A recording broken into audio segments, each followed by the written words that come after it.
قد يتساءل الإنسان: لماذا نحمد الله عز وجل إذا أصابتنا مصيبة؟ شريح القاضي رحمه الله يقول: إني لأصاب بالمصيبة فأحمد الله 4 مرات. أحمده أولا أنها لم تكن أعظم منها، لأنه لا يوجد مصيبة في هذه الدنيا إلا ويوجد ما هو أعظم منها، فلو أنه أصيب في بدنه فسوف يجد من هو أشد مرضا منه، ولو أصيب بماله فسوف يجد من هو أفقر منه، ولو فقد من يحب فسوف يجد من فقد أحبابا. ولذلك فإن شريحا رحمه الله كان يحمد الله عز وجل أن هذه المصيبة لم تكن أعظم منها. الأمر الثاني، يقول شريح: وأحمده أن رزقني الصبر عليها، لأنه ليس كل إنسان يستطيع أن يصبر، وهناك من تلف وهلك بسبب المصيبة.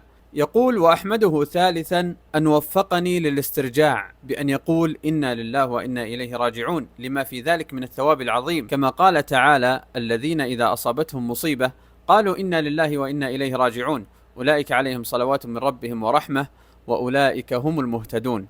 وأحمده رابعا أن هذه المصيبة لم تكن في ديني، وذلك لأن أعظم مصيبة يصاب بها الإنسان أن يصاب أو يبتلى في دينه. وقد يضاف إلى كلام شريح بأن الإنسان أيضا يحمد الله عز وجل على أن جعل المصائب مكفرات للسيئات، هذه نعمة أيضا تستحق الحمد.